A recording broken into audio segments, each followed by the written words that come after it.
میرے بھائیوں، مردانہ کمزوری اور جوڑوں کے درد کے لیے ایک آسان سا نسخہ ہے، ہر کچن میں موجود ہے۔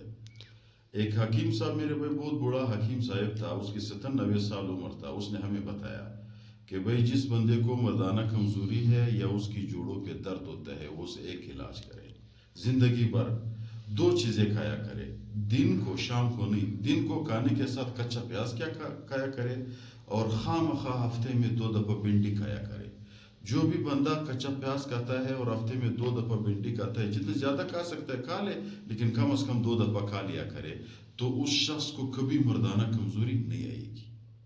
اس بھنڈی میں اور پیاز میں اتنی طاقت ہے کہ وہ مردانہ کمزوری کے خلاف جتنے بھی جراثیم ہارمون بن جاتے ہیں اس کو مار دیتے ہیں۔ جب مار جاتے خود بخود مردانہ طاقت اوپر آ جاتا ہے۔ ایک دوسرا، جوڑوں کی درد کے لیے وہ حکیم صاحب یہ فرماتے تھے، رات کو کم از کم 7 یا 11 یا 13 یا 21 بھنڈی کسی گلاس میں ڈالے، جب گلاس کھٹ کر دے اس کو گلاس میں ڈالے، صبح جب ہو گیا اس کو مکس کر دے، پورے رات اس کو رہنے دے پانی میں، صبح اس کو مکس کر دے، اس کو پی لیا کرے۔ دیکھو، آپ کسی جانور کو جب ذبح کرتے ہو، اس کی جوڑوں کے درمیان وہ گاڑھا پانی ہوتا ہے، وہ جوڑوں کو خراب نہیں ہونے دیتا۔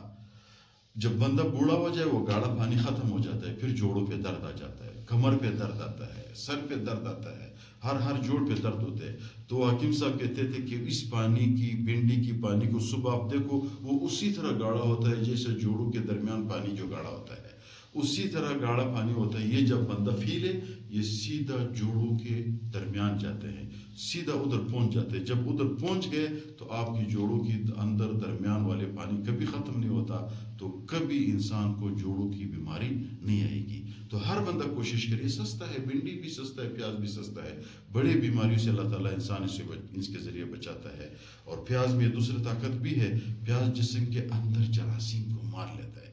جو بھی بندہ مسلسل پیاز کھاتا ہے تو اس بندے کو زکام نہیں لگتا، جو بھی بندہ مسلسل پیاز کھاتا ہے اس بندے کی نظر کمزور نہیں ہوتا، جو بھی بندہ مسلسل پیاز کھاتا ہے اس کو پٹھوں کی بیماری نہیں ہوتی۔ کیوں؟